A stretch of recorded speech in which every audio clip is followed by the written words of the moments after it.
First ever factory outlet Mukunda jewelleries grand opening December 14న హన్మకొండలో. నమస్తే రమగారు. నమస్తే జయ. రమగారు, ఏదైనా పెద్ద కథ ఒకటి చెప్పుకుందామండి. చందమామలో కథ చెప్తాం. గర్భశత్రువుల కథ. పూర్వమట రాఢా అనే ఒక దేశానికి ఉగ్రభట్టు అని రాజుగారు ఉండేవారు. వివాహితుడే ఆయన. ఆయనకి మనోరమ అనే పేరుతోటి భార్య కూడా ఉండేది. సంతానం ఇంకా కలక్క ముందు చుట్టుపక్కల గ్రామాల నుంచి రకరకాల నాటకాలు అవి కట్టేవాళ్ళు బోళ్ళంతమంది వచ్చి డ్రామాలు అవి వేశారట ఇక్కడ. అయితే ఒకళ్ళు మోహిని భస్మాసుర నాటకం ప్రదర్శించారు. కళావంతుల కుటుంబం ఒకటి. అయితే మోహిని భస్మాసురులో ముందంతా శివుడు భస్మాసురుడు ఉంటారు కదా.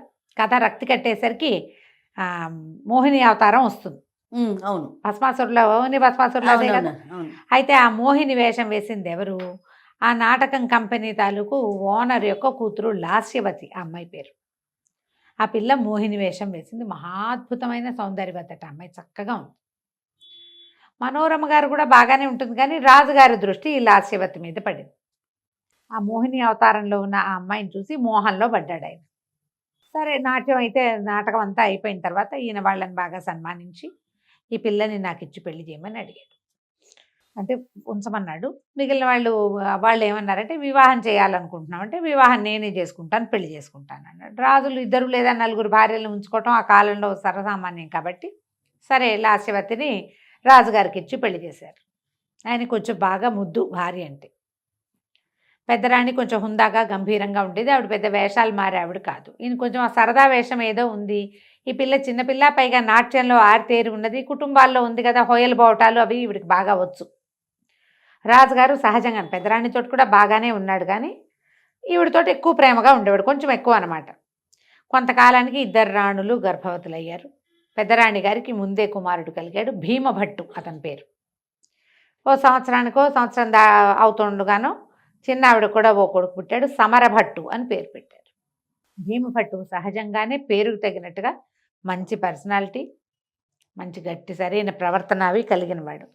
సమరభట్టు ఆ తల్లిది సామాన్యంగా పాఠక జనపు పద్ధతి, క్లాస్ మెయింటైన్ చేయటం రాదు, కానీ తనకన్నీ కావాలని ఉంటుంది. ఇప్పుడు ఇతనేమో వీళ్ళు భార్యాభర్త అమ్మా నాన్న ఇద్దరు రాజు రాణి. ఆవిడ కూడా పెద్ద దేశానికి చెందిన రాజుగారి పెద్ద కుమార్తె. వాళ్ళకి కుటుంబంలో సహజంగా ఉండే ఒక ఏమంటారు రాచరికపు ధోరణి భీమభట్టులో ఉండేది. సమరభట్టులో అది లేదు. ఉండుండి లేకిగా ప్రవర్తించేవాడు.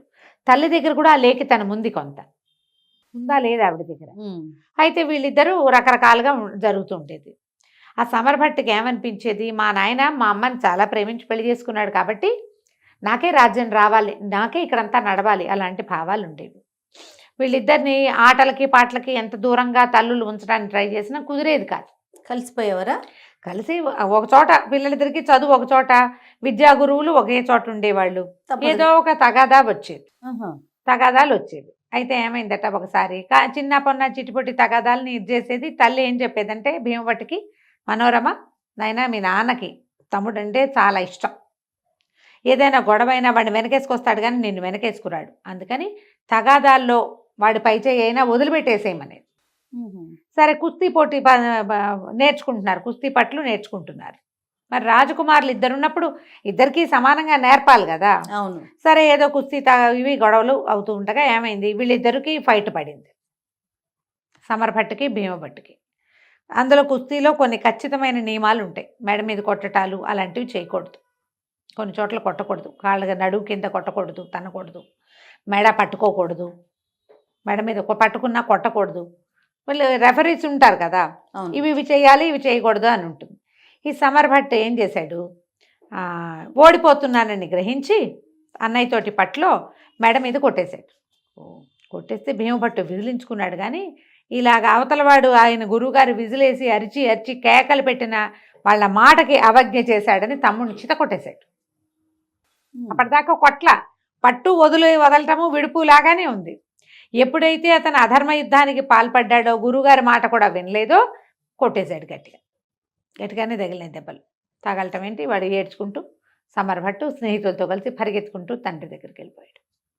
తండ్రి దగ్గరికి వెళ్తే నానా గందరగోళమైంది. వాళ్ళ అమ్మాయి మంది, నాయన పారిపోరా ఇక్కడి నుంచి, నువ్వు నీ మందిని పోగు చేసుకో, నీ దారి నువ్వు, నీకు రాజ్యం కూడా మీ నాన్న ఇవ్వడు, ఇప్పుడు ఈ గొడవకి నిన్నేమంటాడో అని బతిమలాడింది. బతిమలాడి చిచ్చి పారిపోవటం ఏమిటి, నేను చేసింది తప్ప, నేనేం తప్పు చేసింది వాడిని రాజగురువు శిక్షించలేడు, చెప్తాడంతే, నేను అన్నని, నేను ఈ రాజ్యానికి కాబోయే రాజు, నేను కొట్టచ్చు, నా దగ్గర అధర్మం లేదని తిరగబడ్డాడు కొడుకు. రాజుగారు వచ్చి వీడిని నానా తిట్లు తిట్టి, నా ఇంట్లో ఉండద్దు, పో బయటికి, ఆ రాజాంతపురం నుంచి బయటికి వెళ్ళిపోమన్నాడు. పెద్ద కొడుకు ప్రాసాదం నుంచి బయటికి వెళ్ళిపోమన్నాడు. రాజప్రాసాదం నుంచి బయటికి వెళ్ళటం అంటే ఏమిటి, రాజుగారు బయటికి వెళ్ళిపోవటం, రాజకుమారుడు బయటికి వెళ్ళటం. ఊళ్ళో అందరూ ఆశ్చర్యపోయారు. తప్పు చేసింది ఎవరు? ఇట్లా పిల్లాన్ని వెళ్ళగొట్టాడు, పైగా రేపు రాజు కావాలి, జ్యేష్ఠుడు అతను, తను జ్యేష్ఠుడు కదా, పెద్దరాణి కొడుకు జ్యేష్ఠుడు. దాంతో ఏం చేశారు, ప్రజలంతా చందాలు వేసుకుని ఇల్లు వాకిలి ఏర్పరిచారు రోడ్డు మీదకి వచ్చిన రాజకుమారుడికి. బాహుబలి కథ ఎక్కడి నుంచో పుట్టలేదు చూసావా రమ్మగారు. ఒక పెద్ద ఇల్లు వాకిలి ఏర్పాటు చేసి రాజకుమారుడిని చక్కగా మెయింటైన్ చేసేవాడు. రాజకుమారుడు అక్కడ ఉంటాం మొదలుపెట్టాడు అమ్మతో. అమ్మ లేదు, అమ్మ రాజాంతపురంలోనే ఉంది, అమ్మకి లేదు, బయలువెడలటం కుమారుడికే. ఓహోహో, కుమారుడినే తోసేశారు బయటికి. ఓకే, తోసేస్తే ఇక నువ్వు వెళ్ళిపో అన్నాక ఎవరు ఉంటారు, వెన్నెముకున్నవాడు ఎవడు ఉండడు, నా బతుకు నేను బతుకుతాను, బయటికి వెళ్ళిపోయాడు. చక్కగా అందరూ ఏర్పాటు చేశారు, ఉంటున్నాడు. అయితే ఏమైంది, శంఖదత్తుడని ఒక బ్రాహ్మణ యువకుడు ఉండేవాడు ఆ ఊళ్ళో. అతను ఈ గురువుగారి దగ్గర చదువుకున్నాడు. భీమభట్టుకి సమరభట్టుకి ఇద్దరికి ఫ్రెండే, ఇద్దరికి స్నేహితుడే. అయితే ఏమైంది, ఈ శంఖదత్తుడికి ఇది నచ్చల.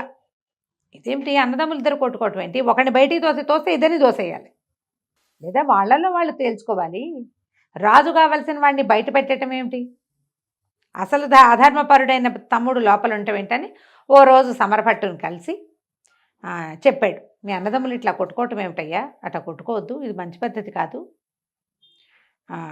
ఆయన రాజు అవుతాడు రేపు, నువ్వు రాజుగారి తమ్ముడివి, సైన్యాధ్యక్షుడిగా కూడా ఉండొచ్చు, ఇట్లా చేయకూడదు, మీ అన్నయ్యని వెనక్కి తీసుకోమని మీ నాన్నకి చెప్పమని చెప్పాడు. చెప్పేసరికి సమరభట్టు ఒప్పుకోరు, నన్ను కొట్టే అర్హత లేదు వాడికి, మా నాన్న ఏ శిక్ష ఇచ్చినా పడాల్సిందే, రాజేసిన శిక్ష పడ్డా అని తిరగబడ్డాడు. తిరగబడేసరికి శంఖదత్తుడికి చాలా కోపం వచ్చింది. అతను ఏమన్నాడంటే, అతను నీకు గర్భశత్రువుని, వాడు నాకు గర్భశత్రువు అన్నాడు సమరుడు. అనేసరికి గర్భశత్రువు అయితే నన్ను కూడా గర్భశత్రువుగానే ఎంచుకో, నేను ధర్మం వైపే ఉంటా, ఆ ధర్మంలో నువ్వు కూడా ఉంటే నీ వెనకాల కూడా ఉంటా నేను, నువ్వు ఎప్పుడైతే ధర్మం తప్పి ప్రవర్తిస్తున్నావో ఇక నీతోటి నేను ఉండను, నీకు ఆగర్భశత్రువు భీమభట్టు అయితే శంఖదత్తుడు కూడా ఆగర్భశత్రువే, ఇక నన్ను కాదని నువ్వేం చేయలేవు, అతనితో పాటే ఉంటాను నేనని చెప్పి అతని దగ్గరికి వెళ్ళిపోయాడు. ఇక వాళ్ళ అమ్మ పదే పదే చెప్పేది, నీకు ఒక సైన్యాన్ని సమకూర్చుకో, నీ దారిని నువ్వు ఉంచుకో నాయనా అని చెప్తుండేది. ఇతను అలాంటి తిరుగుబాటు ధోరణి వహించల భీమభట్టు. తండ్రి నీకు రాజ్యం ఇవ్వను అన్నమాట ఇంకా అన్నాక అప్పుడు వేరే కథ. ఆ లోపల నేనేదో తిరుగుబాటు చేసినట్టు రాజ్యాన్ని అవైల్ చేయటం కోసం నేను ఎందుకు చేయాలి అని ఏమీ చేయకుండానే ఉన్నాడు. కానీ వీళ్ళతో ఒక గ్రూప్ ఉండేది, వీళ్ళ వెనకాల తిరుగుతుండేవాడు. ఆ శంఖదత్తుడు కూడా భీమభట్టుతో పాటే ఉండేవాడు. కొన్ని రోజులకి ఏమైందంటే అరేబియా ఆ వైపు నుంచి మంచి యవనాశ్వాలు వచ్చినాయి అమ్మకానికి. వస్తే వాళ్ళు ఒక పంచకళ్యాణిని తెచ్చారు. పంచకళ్యాణి అంటే ప్రత్యేకమైన లక్షణాలు ఉన్న గుర్రం, చాలా ప్రత్యేకంగా ఉంటుంది, మామూలు గుర్రాలు కూడా అది కింగ్ లాగా కనపడుతుంది అనమాట. అయితే ఈ గుర్రాన్ని భీమభట్టు కొనుక్కున్నాడు.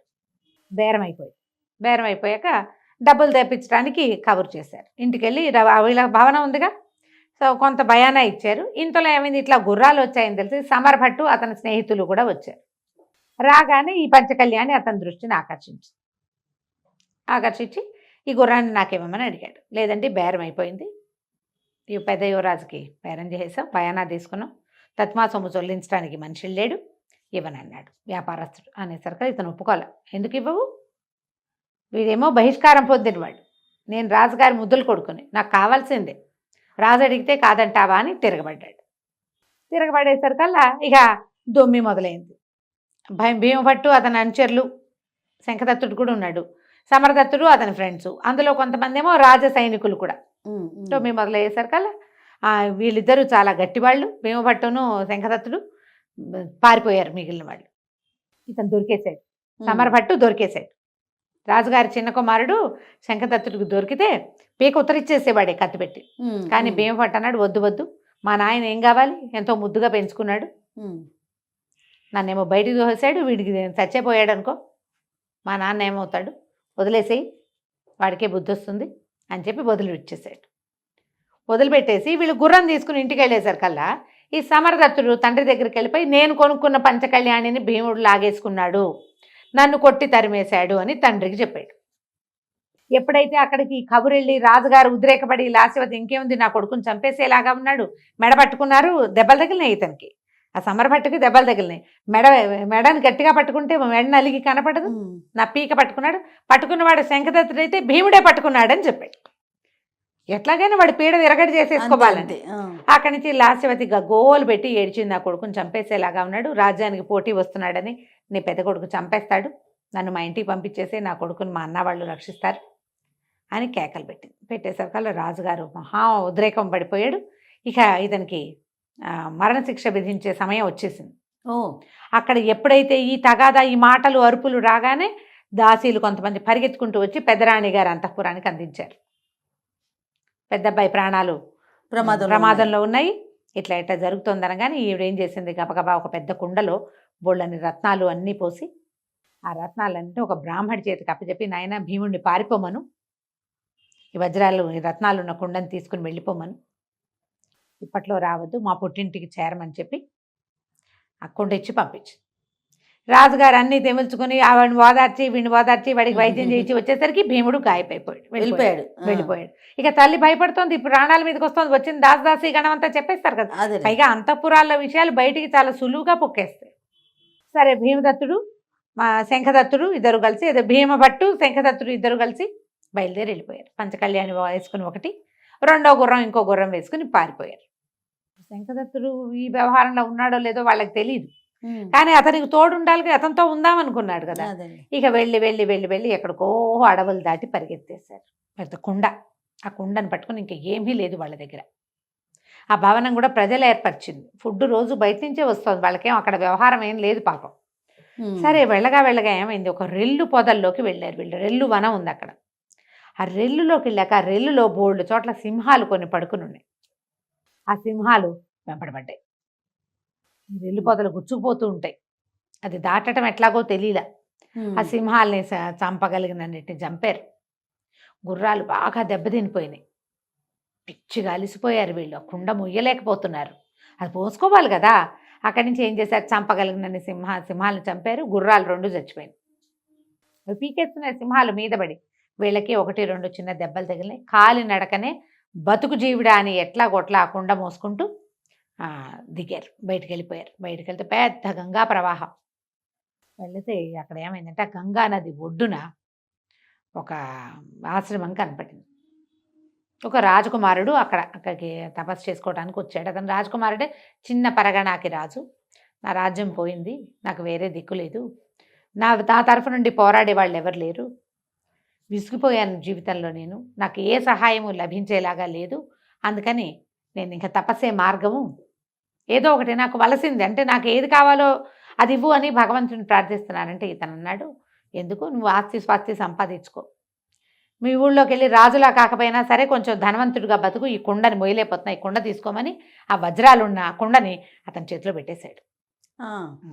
చేతిలో పెట్టి నువ్వు నిదాన్ని వెళ్ళిపో, మా బతుకు మేము బతుకుతాం, మాకు ఖడ్గ విద్యలు అవి వచ్చు. ఈ కనపడిన రాజకుమారుడికి పెద్దగా విద్య రాదు, అతనికి ఆనువంశికంగా వచ్చిన ఆస్తి అదంతా పోయింది దాయాదుల వల్ల.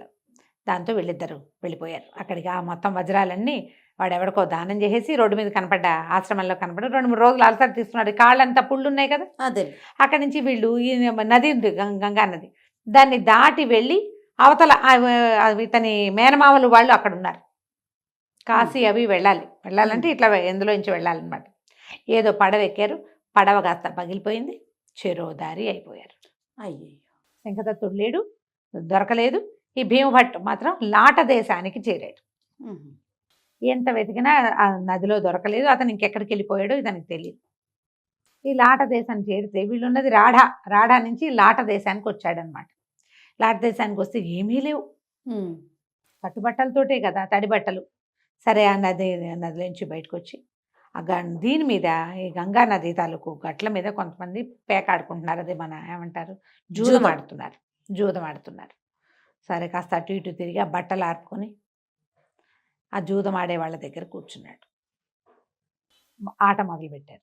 ఎవరు ఏమిటంటే నాకు రాదు, ఊరికే మీరు ఆడుతున్నారు కదా చూస్తున్నాను అన్నాడు. అనేసరికల్లా వాళ్ళు ఇట్లా ఇట్లా ఇది వరుస ఇట్లా సీక్వెన్స్ ఇట్లా ఆడాలని చెప్పారు. జూదం ఇట్లా ఆడతాము అని నేర్చుకున్నాడు. కాసేపు కూర్చొని తర్వాత ఆడడం మొదలుపెట్టేసరికల్లా ఇతను గెలిచాడు. భీమభట్టు ఇతను ఎందుకంటే చిన్నతనం నుంచి మంచి ప్రాక్టీస్ ఉన్నవాడు, బ్రెయిన్ యాక్టివ్గా ఉంది. అందులో రాకుమారుడు గెలిచేసరికల్లా వాళ్ళు డబ్బులన్నీ తీసిచ్చారు. అరే భలే గెలిచావు, 4 ఆటకే గెలిచేసావని డబ్బులు ఇచ్చేసరికల్లా డబ్బొద్దు నాకు ఎవ్వరూ తోడులేరు, నేను ఒక్కడనే ఉన్నాను, వచ్చే దారిలో మిత్రుడిని కూడా పోగొట్టుకున్నాను, ఫలానా దేశపు రాజకుమారుడిని, మిత్రులు కావాలి నాకు, కేవలం మిత్రభావంతో ఆడాను కానీ డబ్బు నాకు వద్దన్నారు. వాళ్ళు సంతోషించారు. జూదంలో వచ్చిన రూపాయి కూడా జూతగాళ్ళు ఎవరు వదిలిపెట్టరు. అంతే కదా, పావలా వచ్చినా సరే ఉచితార్థం వచ్చిందని ఎవడు వదులుతాడు? వాళ్ళు ఆశ్చర్యపోయారు. రాజు అంటే వీడు కదా, అట్లాంటి వాడు ఎక్కడున్నా రాజే. అంతే, తనకి ఏది లేదు, రాజ్యం లేదు, తండ్రి దగ్గర నుంచి బయటకు వచ్చేసాడు. తన దగ్గర ఉన్నది ఇంత బంగారు ఇది ఏమంటారు వజ్రాలు ఉన్న కొంటుంటే సింపుల్గా దానం చేసేసాడు. ఇంకోడైతే చేయగలడా? అది ఆశ్చర్యపోయారు వాళ్ళు. ఆశ్చర్యపోయి తమతో పాటు అట్టు పెట్టుకున్నారు. అతనికి ఇల్లు వాకిలి ఏర్పరిచారు, పెద్ద పెద్ద పరిచయాలు ఏర్పరిచారు, బాగా కలిసి ఉండేవాళ్ళు అన్నమాట. అయితే ఏమైంది, లాట రాజ్యంలో అక్కడ ఏంటంటే ఆ రాజ్యపు పద్ధతులు కొంచెం డిఫరెంట్ అనమాట.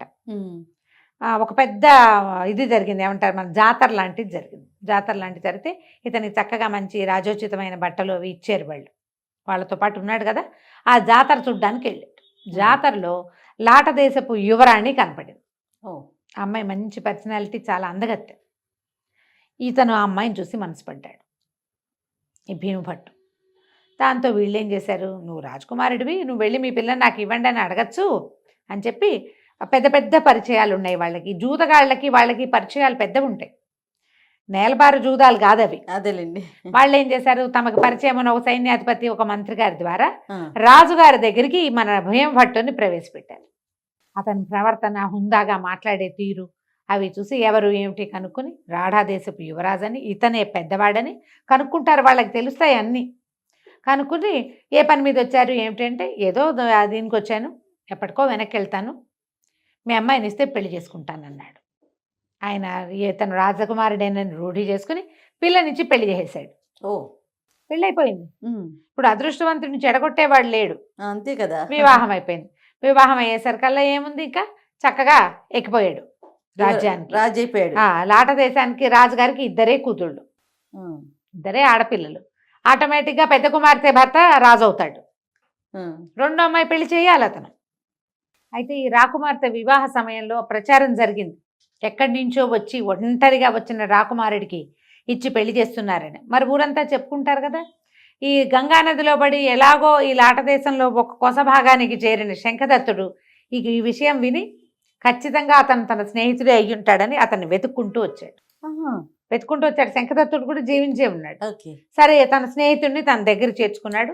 2 అమ్మాయిల్లో పెద్ద అమ్మాయికి భర్త అయ్యాడు కాబట్టి 2వ అమ్మాయిని రాజుగా ఉండి ఏం చేశాడు, ఈ లోపల వీళ్ళకి కొంతకాలం గడిచేసరికి కబురు ఏమొచ్చింది, రాఢాదేశపు రాజుగారు అయినటువంటి ఉగ్రభట్టు మరణించాడని. పెద్ద అబ్బాయి లేడు కాబట్టి చిన్న అబ్బాయి రాజు అయిపోయాడు. సమరభట్టు రాజు అయిపోయాడు. రాజు అవగానే ఈయన ఉత్తరం రాశాడు అనమాట. ఇతను భీమభట్టు ఉత్తరం రాశాడు, ఓ సమరభట్టు, నువ్వు రాజ్యాధికారి అయ్యే అర్హత లేదు నీకు, నువ్వు 2వ భార్య కుమారుడివి, పట్టపురాణి కుమారుడినైన నేను బ్రతికే ఉన్నాను, అది ఆ రాజ్యం నాది, రాజ్యం ఇస్తావా యుద్ధం చేస్తావా అని.